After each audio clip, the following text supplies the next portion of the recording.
호주 석유개발업체 우드사이드가 동해 유전 탐사에 착수한 건 지난 2007년부터입니다. 이후 10년 동안 동해 8광구와 6-1광구 북부 지역에 대한 탐사를 진행했습니다. 이번에 액트지오가 분석한 곳과 같은 지역입니다. 우드사이드는 탐사뿐만 아니라 실제 시추까지 했습니다.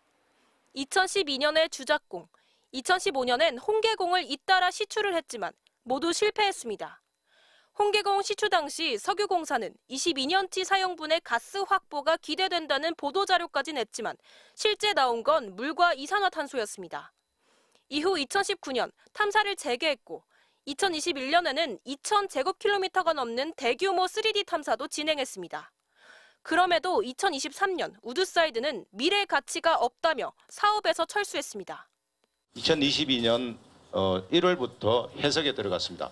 그런데 2022년 3월에 이미 이 광구에서 철수하겠다는 의사를 통보를 했습니다. BHP사와 이미 합병 논의가 지속되고 있었던 것으로. 정부 측은 우드사이드와 액트지오가 분석한 자료가 다르다고 설명했습니다. 기존 8광구와 6-1광구 북부에서 석유공사와 우드사이드가 진행한 대규모 3D 탐사에 더해 석유공사가 자체적으로 실시한 6-1광구 중동부의 3D 탐사 자료까지 액트지오에 제공했다는 겁니다. 이번에 우리가 일곱 제시한 유망구조는 홍계구조와 주작구조와는 전혀 상관이 없는 새로운 유망구조 7개를 발견하신 겁니다. 하지만 이미 우드사이드가 진행한 탐사 지역과 액트지오의 분석 지역이 대부분 겹치는 상황이어서 석유 가스 추정치가 1년 만에 어떻게 이토록 크게 바뀌었는지에 대한 의문은 가라앉지 않고 있습니다. MBC는 우드사이드 측에 미래 가치가 없다고 판단한 구체적인 근거를 문의했지만 답변하지 않고 있습니다. MBC 뉴스 김세영입니다. 아브레우 고문은 동해안의 석유, 가스 개발이 유망하다고 강조했습니다. The Ulan Basin is highly prospective. Has the presence of all the key main elements already tested in wells. 석유나 가스가 나올 가능성이 높은 이른바 유망 구조는 7곳이라고 밝혔습니다. 이 지점은 석유공사가 탐사해온 동해의 3개 광구에 걸쳐 있습니다. 아브레우 고문은 매장량이 컸던 가이아나 리자의 경우도 가능성은 16%였다면서 이번 개발 가능성을 높게 평가했습니다. 20% is very good in a frontier basin. If I have 5 that look like that one, I will find oil in one of them. 다만 경제성 있는 탄화수소가 누적됐는지는 아직 알 수 없다면서 이를 입증할 방법은 시추뿐이라고 밝혔습니다.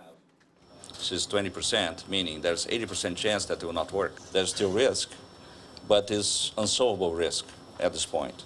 So the only way to unrisk it is by drilling. 액트지오의 규모에 대해선 전문가인 팀원들이 세계 각지에 흩어져 있고 대규모 프로젝트의 분석을 소규모 업체가 맡는 건 흔한 일이라고 해명했습니다. 석유공사는 4개 업체의 경쟁 입찰을 통해 액트지오 한 곳에 선정해 분석을 맡겼다고 밝혔습니다. 여러 업체에 맡기지 않는 이유는 기밀 유지 때문입니다. 저희들이 갖고 있는 광구에 유망성이 석유가 있는 건데 이거 자체가 그 회사의 자산이잖아요. 석유공사는 오는 12월 심해 지역에서 1차 탐사 시추를 실시합니다. MBC 뉴스 정희입니다. 정부가 강조한 개발 성공 가능성은 20%입니다.